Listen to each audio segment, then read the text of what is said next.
26 de julio de 1570, Nicosia, isla de Chipre. Desde la muralla, Ángelo Calepio mira con preocupación la disposición de las tropas enemigas. En ese momento, el dominico apenas puede imaginar que los acontecimientos que están por llegar pasarán a la posteridad como uno de los episodios más sangrientos y atroces de la historia del Mediterráneo. Ni mucho menos puede llegar a entender las consecuencias que tendrá lo que allí ocurra. El azar los ha convertido en protagonistas de la historia, en víctimas de los acontecimientos.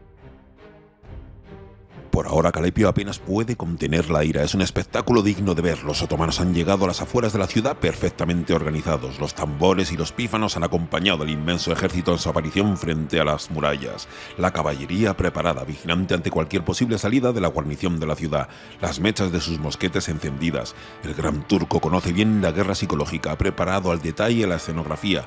Los cientos de estandartes, las armas bien pulidas. Cada unidad con sus mejores galas. Desde la muralla los soldados venecianos los observan calculando sus posibilidades, caras de tensión, oraciones, lloros contenidos. Toda la población de Nicosia se amontona en las murallas. Se han vivido momentos de tensión, gritos, insultos, juramentos vacuos de uno y otro lado. Pero no es eso lo que más le ha llamado la atención al padre Calepio. Una vez que han terminado su espectáculo, han comenzado a trabajar. Cada uno de ellos, desde los lucidos capitanes hasta el último conductor de carros, conoce perfectamente cuál es su labor, qué es lo que tiene que hacer. Son verdaderos profesionales en el arte de la guerra, asépticos, tranquilos, eficaces, concentrados en su labor con un único objetivo: destruirlos. El despliegue lo han hecho en la parte sur de la ciudad, frente a los bastiones Podocataro, Constanza, Dávila y Trípoli. La mayor parte del campamento otomano se dispone al resguardo del monte Santa Margarita. El dominico no pierde detalle. Más allá de los propios soldados, no puede evitar fijar su mirada en los mineros armenios. Un escalofrío le recorre la espalda. Mientras tanto, desde lo alto del monte Santa Margarita, Lala Mustafa Pasá observa curioso la fortaleza veneciana. Se trata de una fortaleza moderna, diseñada para evitar el azote de su temible artillería. La conoce bien, pero es la primera vez que la ve en vivo.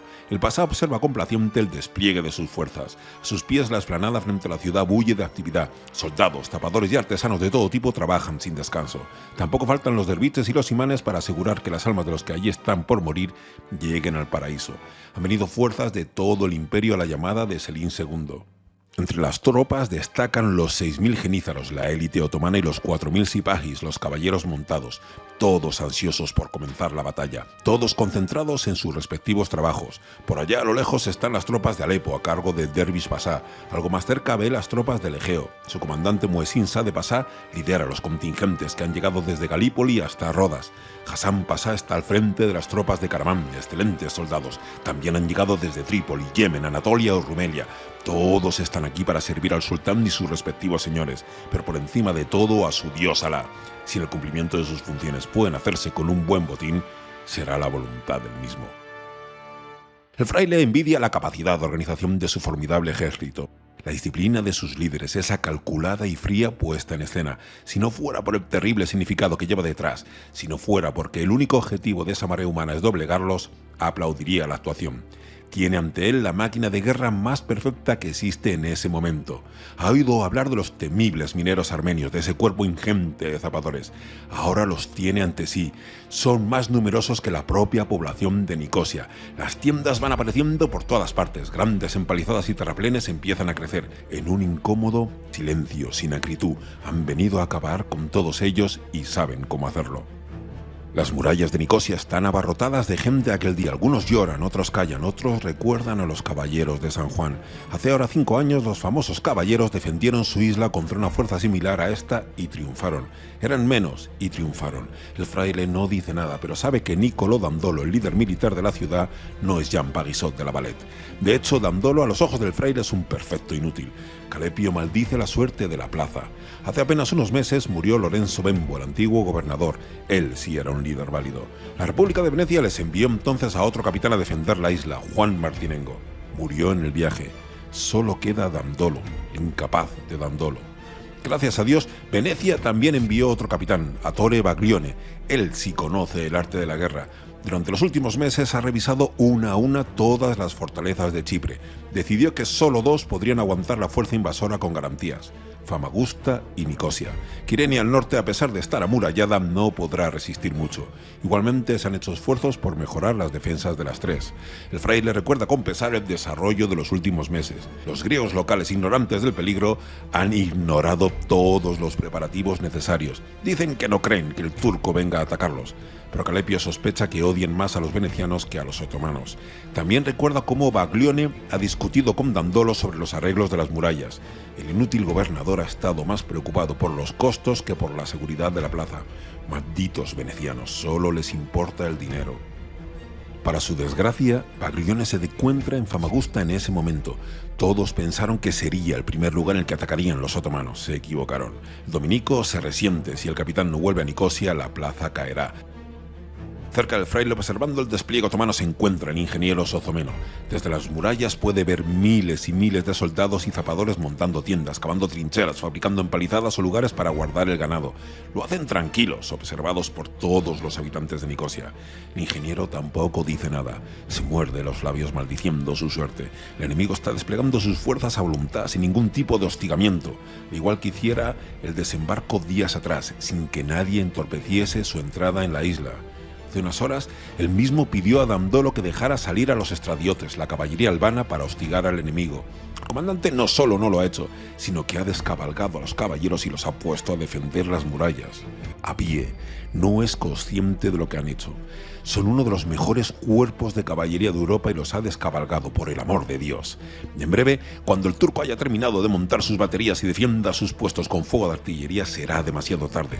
Es algo demasiado obvio, masculla para sí el ingeniero. Y es incapaz de Dandolo. No solo no conoce las mínimas reglas de un asedio, encima es soberbio e irritable. Es vital aprovechar los momentos en los que el enemigo es aún más vulnerable, pero no. La única preocupación de Dandolo ha sido racionar el uso de la pólvora, maldita sea. Nicosia tiene víveres y pólvora para aguantar 2 años de asedio. Es imposible razonar con él. El ingeniero sabe que se enfrentan a un juego de resistencia. Cada día, cada hora que ganen cuenta. El refuerzo tardará en llegar, tal y como tardó en llegar a Malta. Ahora incluso es peor, ya no depende todo del rey Felipe II. Ahora también está involucrada la Serenísima y los estados pontificios. Mientras tanto ellos, en lugar de luchar para ganar tiempo, de hostigar al enemigo, de hacer las cosas más complicadas, lo observan quietos, esperando lo inevitable. Es demasiado obvio, demasiado. Para todos menos para Dandolo. Sé inútil de Dandolo.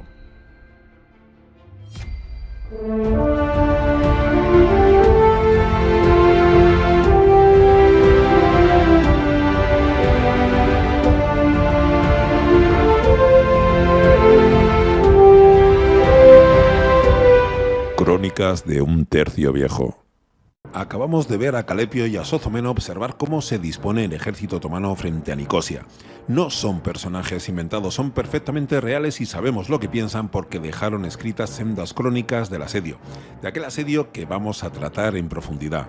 Bienvenidos una vez más a una nueva aventura por el Mediterráneo.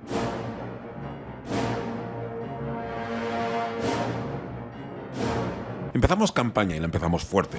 Este fragmento que acabáis de escuchar es el inicio de las guerras de Chipre. Al menos lo es en el campo de batalla, porque hasta llegar allí han tenido que pasar muchas cosas en casi todos los palacios de importancia del Mediterráneo y en todas las redes de espionaje que envuelven al mismo. Y es que esta vez viajamos a meridianos más orientales. Los que seguís el canal y habéis estado pendientes del gran sitio de Malta, sabéis que hicimos varios especiales hablando de la coyuntura política del momento, de las fuerzas que participaban en ambos bandos, de sus protagonistas e incluso de la leyenda negra que se generó en torno al propio sitio, como no, en contra del Imperio Español. En la descripción del vídeo os dejaré algunos de estos enlaces interesantes. Pues bien, esta vez cambiamos de protagonistas, pero nos encontramos casi la misma situación. Estamos en 1570, apenas 5 años después de que Suleimán fracasara en la toma de Malta. Esta vez vuelven a ser los otomanos los que asedian la plaza, la isla, pero no serán los caballeros de Malta junto con los tercios españoles los que la defiendan. Serán venecianos y griegos los que hagan frente al todopoderoso Imperio Otomano. También nos encontramos un grupo de estradiotes, la famosa caballería albanesa, que está presente en un ingente número de conflictos de la época, pero que en muchas ocasiones ni siquiera es nombrada. Al igual que ocurriera en Malta, el asedio se desarrollará mientras todos esperan con ansiedad la llegada de refuerzos. En esta ocasión no solo será la flota española la que se prepare a socorrer la isla con ayuda de los estados pontificios. En esta ocasión se prepara una Liga Santa en toda regla. Venecia, España, Génova, Malta y las fuerzas del Papa se embarcan en esta santa causa. La Liga se forma para socorrer la isla, sí, pero también para hacer frente a los turcos en general en todos los rincones del Mediterráneo. La Liga es preparada por Pío V con el fin de acabar de una vez por todas con dicho avance del Gran Turco. Pero no le fue fácil preparar esta Liga. Tuvo que usar todas sus armas diplomáticas y ejercer toda la presión que pudo para juntar a estos enemigos únicos. Venecianos y españoles se odiaban desde el fracaso de Prevesa en 1538, como ya vimos en el especial del Mediterráneo. Realmente se odiaban desde mucho antes, pero lo que ocurrió en aquel verano del 38 entre venecianos y españoles fue la gota que colmó su vaso. No vamos a hablar hoy de aquella campaña que ya hemos comentado varias veces. Para aquellos que no sepan lo que ocurrió, mencionarles simplemente que venecianos y españoles se juntaron para derrotar a los otomanos y a pesar de que todo parecía correr bien, la campaña fue un absoluto fracaso. Hay que decir en defensa de los italianos y de los españoles que tenían a su frente posiblemente a los mejores marinos que ha visto el Mediterráneo, por lo menos los mejores marinos turcos. Tenían a Yeridín Barbarroja, tenían a Dragut, tenían un montón de grandísimos marineros defendiendo a la flota otomana. Pues bien, la situación actual es la peor posible. Es la peor posible en esta coyuntura para formar una nueva liga, al menos en lo que a relaciones entre países se refiere. Al frente de la flota española está Juan Andrea Doria, sobrino nieto de aquel Andrea Doria que liderara la flota española en Prevesa, aquel que en 1538 acabara fracasando contra los otomanos y junto con los venecianos. Doria tiene dos problemas. Por una parte, es genovés. Los venecianos odiaban a los genoveses desde tiempos ancestrales, mucho más que a los propios españoles. Por otra parte, la cosa cobraba tintes extremos cuando además hablamos de este apellido. Como ya hemos visto, existían rencillas que se remontan siglos atrás con los Doria. Los de San Marcos aún recordaban cómo cientos de años atrás, aquel fatídico año de 1379, los genoveses habían entrado en su sagrada laguna. La situación había sido tan extrema que los venecianos propusieron una rendición incondicional a los genoveses si estos les permitían mantener su independencia. Pietro Doria, el comandante de la expedición, se negó. Había llegado allí a exterminar a la Serenísima. Así era el odio que se profesaban ambas potencias. Y si uno va viendo la historia de las guerras de Génova contra Venecia, el apellido Doria se repite de forma continuada. Y es que la historia de genoveses y venecianos está llena de guerras despiadadas por el control de este Mediterráneo, por el control de los monopolios. Llevaban luchando de forma abierta, intermitentemente, desde que un grupo de venecianos, a mediados del siglo XIII, acusara a un genovés en Acre de haber robado un barco veneciano y acabara matando al primero. Eso desembocó en una serie de contiendas, batallas y diferentes actos de crueldad sin límites que algún día contaremos por el canal. Todo empezó con trifulcas comerciales, pero como hemos visto, acabó enraizado en un odio que poco tenía ya de racional. Bueno, pues con estos mimbres se preparó aquella Liga Santa. Más adelante hablaremos largo y tendido de aquel socorro, de cómo se fue generando, de cómo se fue juntando y de cómo fue avanzando poco a poco hasta la isla de Chipre, cuando toque. Por ahora nos conformaremos con hacer un pequeño spoiler, que más de uno habrá pensado ya. Y es que esta Liga Santa que se está formando a principios de 1570 es la misma, es el germen, es el núcleo de aquella que confrontará a los turcos en Lepanto en poco más de un año.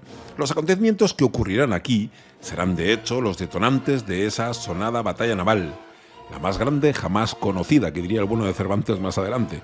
Curiosamente, tal y como pasa en muchas ocasiones, la parte importante, esta guerra de Chipre turco-veneciana, apenas se conoce en España. Raras son las fuentes que cuentan en profundidad esta guerra escritas en español. Muy pocas fuentes primarias en este caso. Dicho esto, estando las cosas como están, cabe introducir de forma somera a cada uno de los países contendientes que están en liza en esta guerra. En este asedio, como ocurre en general, ninguno de los bandos que nos vamos a encontrar es absolutamente bueno, ni ninguno es absolutamente malo. Y voy a tratar de explicar un poco cómo han llegado hasta allí y cuáles son las motivaciones de cada cual.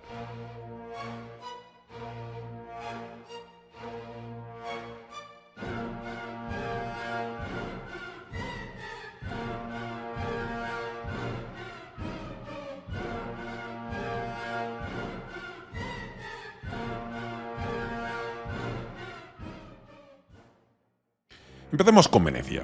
Sus motivaciones son claras. Están defendiendo su territorio. El Imperio Otomano ha roto un tratado de paz que los vénetos habían firmado con Solimán el Magnífico varios años atrás, después del desastre de Preveza, y que el propio Selim II había ratificado al subir al trono como era tradición. Los venecianos son comerciantes, viven cómodos en tiempos de paz, haciendo lo que mejor saben hacer, que es comprar y vender mercancías con un lucro considerable de por medio. Ellos no tienen nada que ver con la decisión de Selim II de romper de forma unilateral el Tratado de Paz. De hecho, los embajadores y espías venecianos en la corte otomana llevaban más de 20 años advirtiendo de que si Selim se proclamaba sultán de la Sublime Puerta finalmente, la conquista de Chipre podría ser uno de sus objetivos. La diplomacia veneciana había trabajado duro durante aquellos años para evitar el conflicto, pero finalmente no consiguió sus propósitos. La pregunta que cabe hacerse es ¿qué hacen los venecianos en Chipre? ¿Cómo han llegado hasta allí? La respuesta nos lleva irremisiblemente a contar la triste historia de una dama veneciana que se hizo protagonista involuntaria de una historia, de una isla que posiblemente no supiera ni colocar en un mapa. Y es que cuando aparece el ejército otomano frente a las murallas de Nicosia, los venecianos llevaban en la isla menos de 100 años. Habían entrado sin violencia, haciendo una suerte de maniobras diplomáticas. Caterina, la última reina de la Casa Lusignan en Chipre, aquel estado formado durante las cruzadas, era veneciana.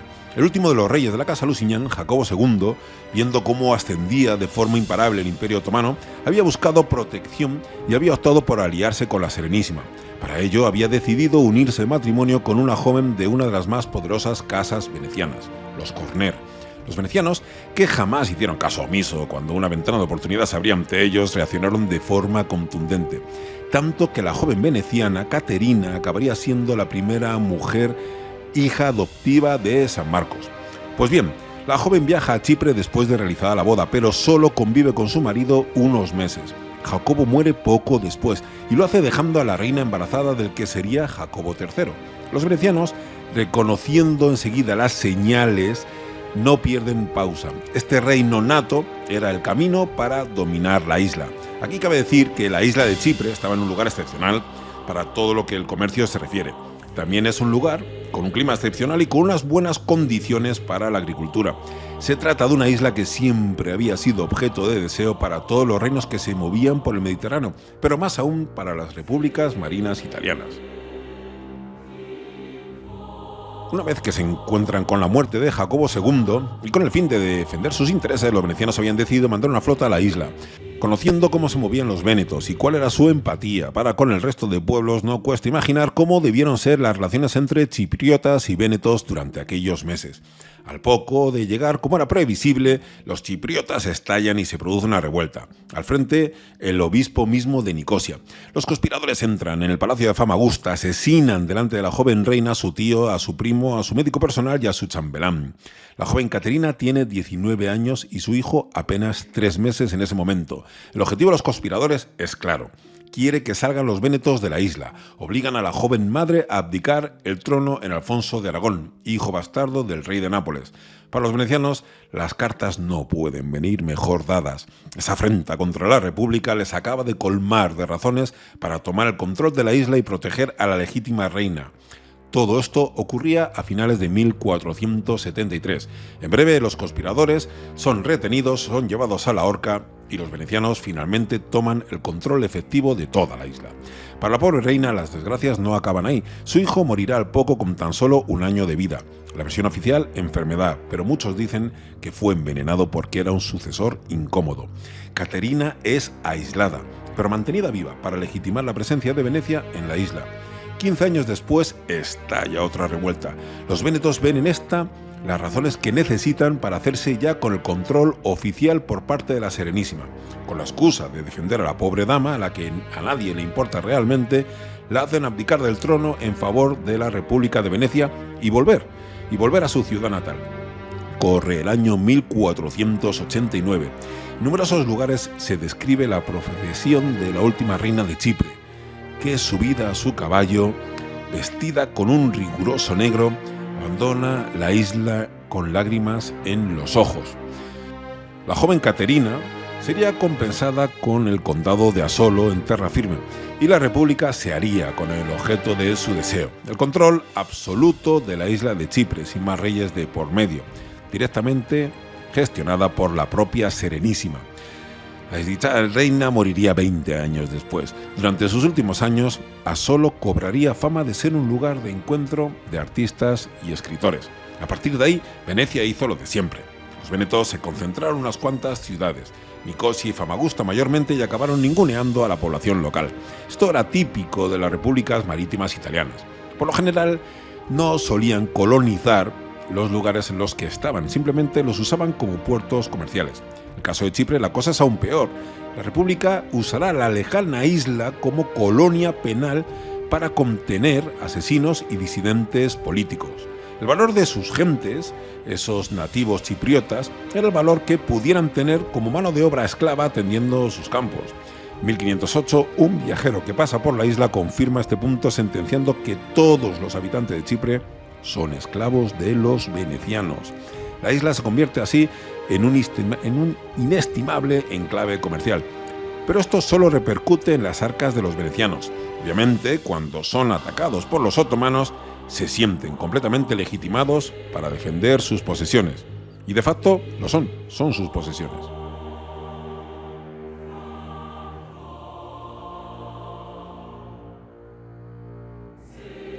Pues bien, cabe preguntarse también por qué rompen los otomanos este tratado de paz con Venecia. Y aquí podemos analizar la postura del Imperio Otomano.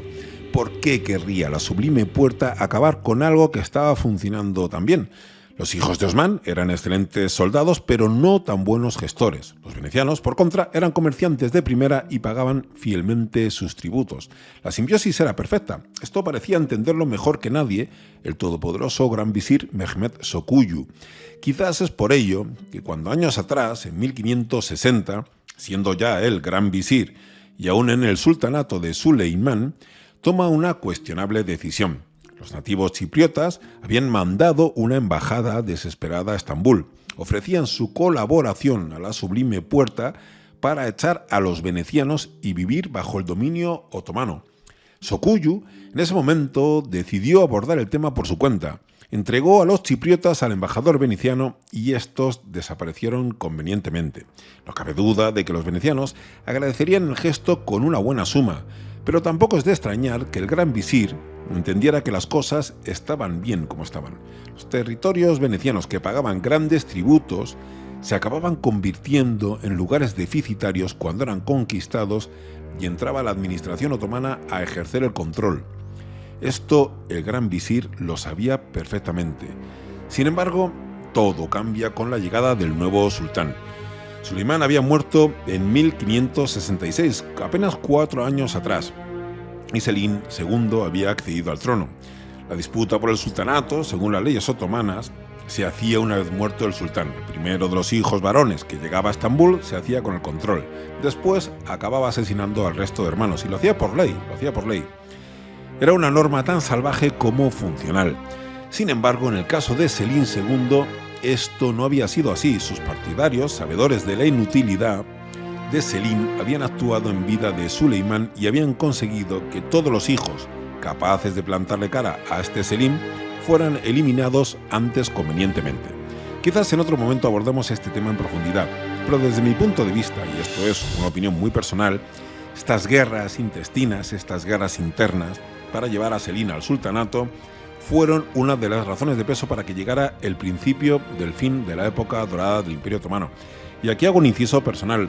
Estando visitando precisamente la isla de Chipre, me encontré con una persona, con un turco, muy a favor del Imperio Otomano, que tenía un rencor gigante, un rencor enorme ante Suleimán, Para nosotros Suleimán el Magnífico es un enorme sultán, es una persona con una gran trayectoria, pero para algunos turcos que están a favor del Imperio Otomano, todas estas guerras intestinas a las que se vio envuelto hacen que no tenga tan buena fama como en principio pudiera parecernos.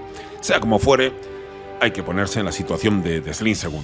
Él accede al trono ya entrado en los 40 y no es un sultán querido ni por asomo por el ejército. Le apodan el borracho y seguramente dicho apodo tuviera mucho de verdad. Las malas lenguas decían que su interés por Chipre venía a raíz del buen vino que se producía en la isla, pero no, eso es una estupidez. El interés del sultán era mucho más complejo que eso. En primer lugar, el otomano era un imperio militar. Vivía en una continua expansión y crecía de forma continuada y constante.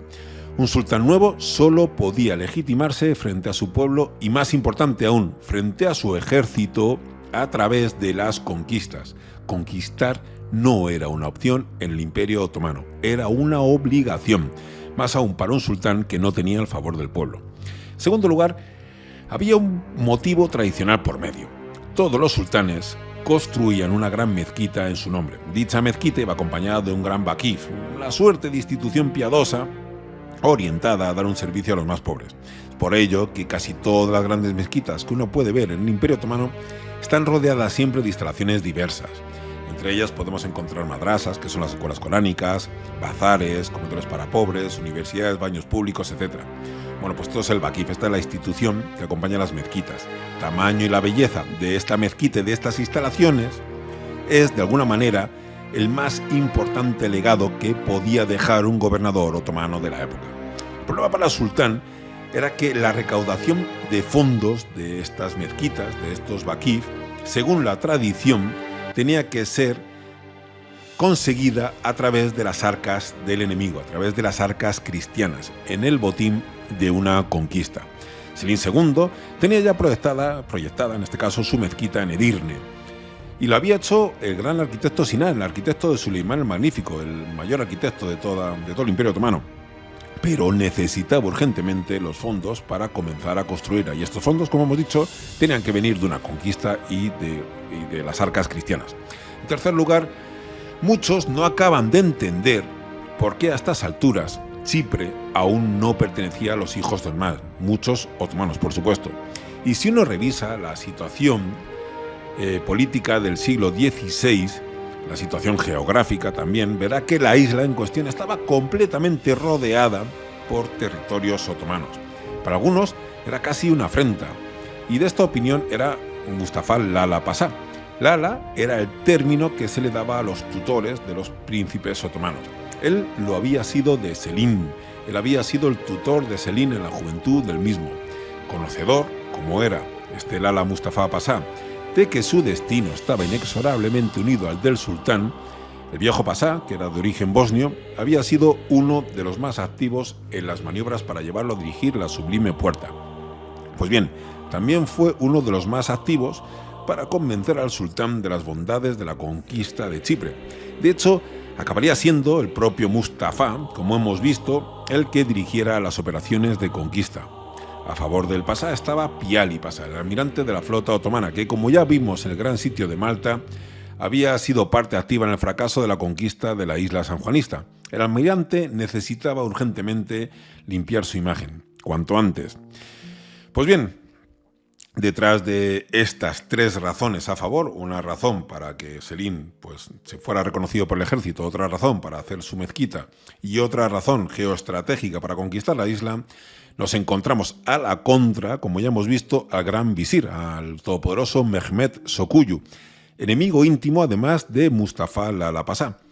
El gran visir, con buen criterio, pensaba que atacar a los venecianos podría unir nuevamente a los reinos cristianos en su contra, como ya ocurriera muchos años atrás en la batalla que hemos comentado de Prevesa. Tener a venecianos y españoles desunidos era una garantía total de dominio naval del Mediterráneo por parte del Imperio Otomano. Igualmente, como hemos visto, resultaba más rentable para todos tener a una Venecia como tributaria antes que al Imperio Otomano como gestor. Tampoco sería algo raro pensar que el gran visir apoyaba a Venecia guiado por sus propios intereses personales. Pero esto no quita que su visión estratégica, que esa visión que él tenía, estuviera bien fundamentada. Por otra parte, también a la contra, había voces como la del Gran Mufti, el líder espiritual otomano, que proclamaban que lo que había que hacer era mandar ayuda a los moriscos de la península ibérica. Y es que Felipe II en ese momento enfrentaba la que sería conocida como Rebelión de las Alpujarras. Sin duda, enviar ayuda a los moriscos y decantar la balanza del lado musulmán hubiera sido un golpe devastador para el Imperio español. Este era un plan arriesgado pero muy provechoso si salía bien. Bueno, al final las conversaciones de pasillo, los sobornos varios entre unos y otros y sobre todo la gran ascendencia que tenía Mustafa Pasá sobre Selim II decantaron la balanza del lado de la invasión contra Chipre. Ahora solo había un problema, y es que había que romper un tratado de paz que incluso el mismo Selim II al subir al trono acababa de ratificar. Esto para el nuevo sultán no suponía un problema, no lo suponía por lo menos a nivel personal, porque lejos del estricto código moral que mantuviera en su vida su padre, Sulimán el Magnífico, Selim II estaba hecho de otra madera. El problema es que romper un tratado de paz iba contra el canon, lo que venía a ser la ley civil, pero también contra la Sharia, la ley islámica, ambas igual de importantes en el Imperio Otomano. Había que buscar sendas excusas para saltarse ambas leyes. El primer caso, lo que vendría a ser un casus belli, este vino propiciado por sus sempiternos enemigos, los caballeros de San Juan. Estos, que se dedicaban a la piratería continuada en aquellas latitudes, en 1569 asaltaron y capturaron un barco que llevaba al tesorero de Egipto. Bueno, pues Selim lo que hizo fue usar este hecho para acusar a los venecianos de no cumplir con sus obligaciones de vigilar la piratería en la zona. Porque ese punto de vigilar la piratería en la zona formaba parte de los acuerdos que solían hacer con los tributarios, con los reinos tributarios, los propios otomanos. Tenían que pagar un tributo, el reino tributario pagaba un tributo, pero también se dedicaba a vigilar la seguridad de la zona que estaba teniendo ese reino tributario. Pues bien, la ley islámica era otra cuestión. Necesitaban la bendición del Gran Mufti, y esta debía ser conforme a la propia Sharia. Al final, el líder religioso, que resolvió una vez que fue convencido, sobornos mediante, lo que se cuenta, resolvió que la guerra era acorde a los designios sagrados porque era una obligación de cualquier musulmán recuperar los territorios que alguna vez fueran musulmanes, como era el caso de la isla de Chipre. Pues bien, así, con todos los aspectos legales resueltos y con la decisión tomada, los otomanos mandan a Kubat, un emisario, al Palacio del Dogo en Venecia, en 1570. Se presenta en el Palacio del Dogo el 28 de marzo de 1570 y lo hace con el siguiente mensaje. Selim, sultán otomano, emperador de los turcos, señor de señores, rey de reyes, sombra de Dios, señor del paraíso terrenal y de Jerusalén a la señoría de Venecia. Exigimos de vosotros Chipre, que debéis entregar voluntariamente o por la fuerza, y no irritéis nuestra terrible espada, porque os haremos la guerra más cruel por todas partes. Ni confiéis en vuestras riquezas, porque haremos que se escapen de vosotros como un torrente. Cuidaos de irritarnos. Cuando esta misiva llegó a Venecia, los vénetos ya conocían su contenido. La decisión estaba tomada por parte del Consejo de Venecia. Habría guerra sin lugar a dudas.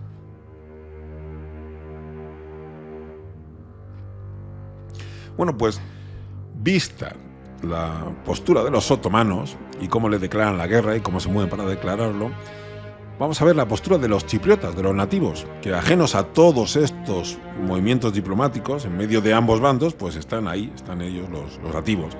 Estos se sentían, y aún hoy se sienten, si uno va a la isla lo va a sentir, se sentían griegos, por lo menos los que había en ese momento. Muchos de ellos, como hemos visto, temían y despreciaban a los venecianos. Pues bien, fueron los propios griegos chipriotas los que años antes, ya hemos visto cómo mandan a un anciano Suleimán, unos emisarios, que hicieran el favor de venir a la isla, para pedirles que hicieran el favor de venir a la isla y echar a aquellos indeseables venecianos del archipiélago. Hemos visto también cómo Mehmed Sokuyu, bueno, pues los hace desaparecer. El caso es que años después de aquella fracasada embajada, ya en 1562 hubo otro intento de revuelta en Chipre. Durante aquellos años hubo de todo, hubo tormentas, pestes, terremotos, etc. Para los supersticiosos nativos, descendientes de aquella Bizancio, de aquella supersticiosa Bizancio, todas estas eran señales divinas de que algo iba a pasar. Y todas pintaban mal contra los venecianos, contra los malditos venecianos. Y es que para un griego ortodoxo, tal y como apuntara el megaduque Notará siglo y medio antes, podía ser preferible el turbante del sultán que la mitra del papa. No se sabe si este megaduque llegó a pronunciar esa frase, pero se la atribuye durante el gran sitio de Constantinopla de 1453. Si la dijo o no, lo cierto es que refleja a la perfección el sentimiento que tenían los bizantinos de los latinos, particularmente de los italianos, y dentro de los italianos particularmente de venecianos y genoveses. Los veían como una raza arrogante y sin modales. Los veían con una sed infinita de oro que los convertía en animales a los refinados ojos de los griegos. Es por ello que no deja de sorprendernos cómo muchos de estos griegos, de estos chipriotas, se ponen desde el primer momento del lado veneciano y van a luchar con estos hasta las últimas consecuencias, mujeres, ancianos y niños incluidos. Me imagino que al final, para muchos de ellos, esta guerra, esta invasión otomana, no dejaba de ser una guerra de religión y se sentían mucho más cerca de estos latinos que adoraban a Dios que de estos otomanos que adoraban a Alá. Pero también es verdad que, como hemos visto, muchos de ellos también se van a poner inmediatamente del lado de los otomanos, sin lugar a dudas.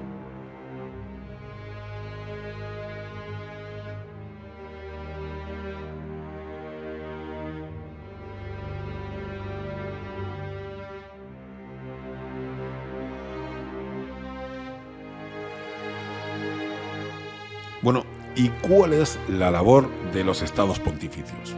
Esta también es muy sencilla. Fuera de la isla tenemos al Papa Pío V, que está al frente de estos estados pontificios. Sus motivaciones son igualmente obvias. Para él la guerra santa contra el infiel es casi una obligación. La remota posibilidad de herir de muerte al Islam en su propio corazón se le antoja una oportunidad imposible de desdeñar. Hasta ese momento, casi todas las cruzadas han sido un auténtico desastre. El Islam no ha hecho más que crecer y crecer. Su avance imparable por los Balcanes amenaza a la propia Roma. Bueno, y aquí quiero hacer un matiz. Cuando digo que casi todas las cruzadas han sido un auténtico desastre, es obvio que hubo alguna cruzada que sí, que salió más o menos bien, pero en general fueron desastrosas. El caso es que rara vez va a existir un momento en el que se puedan unir todos los reinos cristianos en una coalición. Y este tipo de uniones, de hecho, acababan dependiendo de las relaciones que tuviera Venecia con el Imperio Otomano. Ojo con esto. Solo cuando la Serenísima, veía amenazados sus intereses, volvía la cabeza para pedir ayuda a Roma. Los venecianos realmente miraban por igual a Oriente y a Occidente. De hecho, había un dicho que decía que un veneciano es un veneciano, mucho antes que cristiano. Por su parte, el resto de reinos cristianos sabían que si querían hacerle frente a los otomanos, era vital contar con la flota veneciana.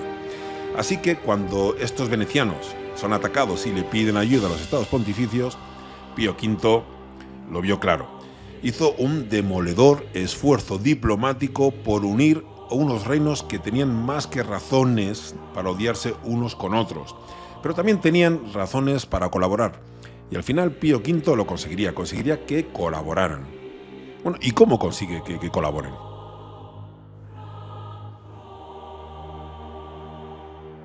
Pues aquí viene estudiar cuál era la posición del Imperio Español, que es el que menos motivaciones a primera vista tiene. El que menos motivaciones va a tener es precisamente Felipe II. Y es que, en principio, no tiene ninguna razón para socorrer a los venecianos. Es que España y Venecia se odian en ese momento, se odian literalmente, tal cual. Sin embargo, esta es una de las pocas veces en la historia que vamos a ver al indeciso rey tomar una decisión con celeridad. Responde inmediatamente. Cuando el Papa Pío V le manda una carta solicitándose que se una a la Santa Liga, Felipe II responde: sí, me voy a unir a la Santa Liga. Muchos han visto este gesto, un fuerte compromiso de Felipe II para con la cristiandad, para defender los valores de la misma. ¿Pero realmente actuó el buen rey por temas religiosos? En principio, Felipe II tenía miles de razones para ignorar la llamada de socorro de Venecia. Para el rey español, una guerra en mares tan lejanos entre dos potencias enemigas de facto era algo que le podía ayudar más que perjudicarle. Personalmente no me imagino a Felipe II sintiendo pena ninguna por aquellos venecianos que unos pocos años atrás le habían ignorado cuando mandó a sus tercios a batirse los cobres en Malta. Ojo con esto, porque si uno ha visto todo el desarrollo de la guerra de Malta, no va a ver a ningún veneciano por allí, porque los venecianos ignoraron aquel drama de los caballeros de San Juan completamente asediados por los otomanos. Así que no, definitivamente Felipe II tiene otras razones. ¿Y cuáles son? Pues muy sencillo, cuando llega la misiva del Papa, se encuentra en plena guerra, se encuentra sofocando la rebelión de las Alpujarras contra los moriscos. Los moriscos, recordamos, que es la población de origen musulmán que se ha convertido al catolicismo para que no la echaran de la península ibérica, pero que de alguna manera pues eran maltratados en aquellos reinos de Castilla. Algunos dirán España, pero bueno, sí podríamos llamarle ya España a estas alturas. Pero bueno, da igual como le llamemos. El caso es que esa población árabe, con o sin razón, dirán algunos, se levantó contra la corona para quejarse sobre todo por la pragmática sanción que acaba de salir, que lo que hacía no era otra cosa que reducir su libertad cultural. La tensión, ya os digo, llevaba acumulándose durante mucho tiempo y había estallado justo en ese momento. Peor escenario, en este caso, para Felipe II, pasa porque aquellos moriscos hubieran o recibieran ayuda directa del Imperio Otomano. Y es que para el rey español, meter un ejército extranjero en el corazón de Castilla se le antojaba extremadamente peligroso, un escenario a todas luces desaconsejable. Sabe que se ha hablado de ello, ¿no?, en el Gran Diván, y que muchos otomanos estaban a favor de ayudar a los moriscos, entre ellos, como hemos visto, el Gran Mufti. Y sabe además que todos los otomanos, todos los años, salen en una campaña militar hacia uno u otro lugar. Bueno, pues en este escenario, lo que le urgía a Felipe II era llevarse la guerra hacia otro lado, aunque fuera para ayudar a los malditos venecianos, aquellos infames mercaderes que solo ambicionaban el oro y que nunca habían hecho nada por nadie. Pero por otra parte, también es verdad que Felipe II llevaba formando una flota de galeras propia para enfrentar la Sublime Puerta, aunque sentía que no era el momento para sacar a su flota, porque para Felipe II nunca era el momento para hacer nada, pero también es verdad que, de alguna manera, esa flota que había hecho para destruir al Imperio Otomano, unirla con la de Venecia, bueno, pues también se le podía antojar una cosa que podía ser más o menos aconsejable. Sea como sea, en un tiempo récord, el rey español se pone manos a la obra y urde un plan. Llama a Juanitín Doria, almirante genovés, y escribe al papado. Aceptan la llamada contra el infiel, sí, pero el segundo Felipe tiene otros planes en mente. Y ya veremos más adelante qué es lo que está maquinando, qué es lo que está pensando, qué es lo que va a hablar con Doria, en este caso, ya lo contaremos más adelante. Pues no vamos a revelar nada en este momento.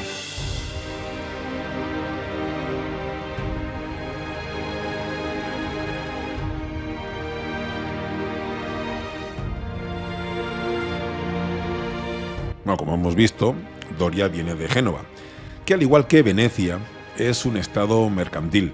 Los últimos años, al igual también que Venecia, pues ha ido perdiendo poder. Ha ido perdiendo poder según ascendía el Imperio Otomano, pues Venecia y Génova habían ido perdiendo poder. Realmente Génova había perdido poder desde que se había enfrentado a Venecia en la guerra de Chiolla, que aunque quedó en paces, de alguna manera, sí que le dio todo el combustible necesario a Venecia para hacerse con los monopolios mercantiles, muchos de los monopolios mercantiles del Mediterráneo. Y realmente la guerra comercial entre Venecia y Génova la había ganado Venecia. Aunque Génova, seguía siendo muy poderosa. Pero bueno, lo que sí que había pasado es que Andrea Doria, ya hemos visto, había sido llamado como almirante de la flota del Imperio Español. Y desde entonces todo había mejorado mucho para los genoveses. Los genoveses, como hemos visto, odiaban también profundamente a los venecianos. Seguramente fueron los que más los odiaban. Ya hemos visto que no hacía ni 200 años habían estado a punto de destruirse mutuamente. Jamás ningún genovés hubiera acudido a la llamada de la Santa Liga a favor de los venecianos si no fuera porque el Imperio Español pagaba sus facturas. En cualquier caso, ya os digo que el plan que le estaba proponiendo Felipe II, a este Juanedín Doria, era más que apetecible, y ya os contaremos cuál era ese plan, ya lo contaremos.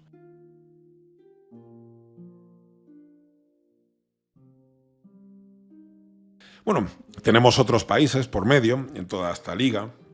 Uno, por ejemplo, era Malta, y es que los caballeros de San Juan pues no podían olvidar cómo Venecia había hecho caso omiso hacía ahora 5 años al sitio que le habían impuesto los otomanos de Suleimán. Y no podían olvidar que muchos venecianos incluso habían llegado a manifestar su alegría cuando había caído San Telmo. Esto parece raro, pero es fácil de entender para los venecianos, al igual que para Felipe II en este momento. Ahora que hay una guerra tan lejos, pues le viene bien, pues a los venecianos que hubiera una guerra en el occidente del Mediterráneo, teniendo ellos sus intereses en el oriente, pues les venía genial, les venía precisamente bien. Pero los venecianos, pues bueno, se sentían cristianos, pero ya os digo que eran más que venecianos más que otra cosa. Sin embargo, para los caballeros de Malta, para esos caballeros de San Juan, que ya los hemos visto 1000 veces, anacrónicos, con sus armaduras, sus espadas de 2 manos, etcétera, etcétera, pues el deber supera sus pasiones personales. Y en este caso tienen 2 deberes. Por un lado tienen el voto de obediencia para con el Papa. Si el Papa les llama, tienen que ir. Por otro lado, también tienen un tratado de colaboración para con el Imperio Español. Un tratado que tienen que respetar, porque el Imperio Español les va a apoyar cuando sean atacados, como ya hizo en 1565, y ellos van a apoyar al Imperio Español cuando el Imperio Español lo requiera. Igualmente, habían jurado erradicar al infiel de aquellas aguas.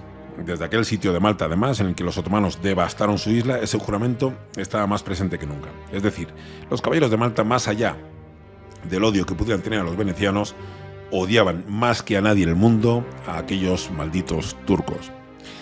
Bueno, y por último, pues estaría bien comentar también la posición de Francia. Más que nada porque Francia era en ese momento pues uno de los reinos más poderosos, si no el más poderoso de Europa. No el más poderoso de Europa, evidentemente, porque era el Imperio Español, pero era el que le hacía frente al Imperio Español. Bueno, pues los franceses, tal y como habían hecho en otras ocasiones, pues no van a participar en el conflicto. Les agrada, además, la idea de ver a su peor enemigo, que es el Imperio Español, debilitándose frente al Gran Turco. Bueno, su posición es tan ambigua la posición de este reino francés, que van a recibir peticiones de ambos bandos para colaborar en la contienda. Van a recibir peticiones de los estados pontificios por una parte, pero por otra también van a recibir peticiones de los turcos. Los turcos también les van a pedir que colaboren con ellos. Y de una forma diplomática, tal como les caracteriza, pues van a ignorar a ambas y se van a poner de lado, porque sus intereses son otros. Bueno, pues esto es a grandes rasgos, cómo está el panorama geopolítico y cómo se presentan las diferentes facciones en esta guerra de Chipre. Estos son los intereses de cada un contendiente de la trifulca, y en base a ellos se van a posicionar y van a actuar. En esta ocasión, ya veréis, vamos a ver grandes hazañas heroicas, pero también vamos a ver actos de cobardía y de crueldad en uno y otro bando. Más allá de las razones que pudieran tener, que con los ojos actuales, bueno, pues nunca podríamos llegar a entender realmente, sí podemos afirmar que hubo muchos soldados honorables en aquella guerra de Chipre. Lo dicho, estamos ante el polvorín que va a acabar confrontando a los 2 imperios más poderosos del Mediterráneo en la famosísima batalla de Lepanto. Estamos ante uno de los asedios más heroicos y crueles a la vez de todos los tiempos. Y estamos en definitiva comenzando otra saga más en este canal. Mi nombre es Alejandro Bueno y estas son las crónicas de un tercio viejo. Si te ha gustado el vídeo, te agradecería que dejaras un like, que te suscribieras al canal si aún no lo estás y que dejaras un comentario diciendo qué te ha parecido este vídeo. Un abrazo muy fuerte a todos los que nos acompañáis en este viaje por los confines del Mediterráneo.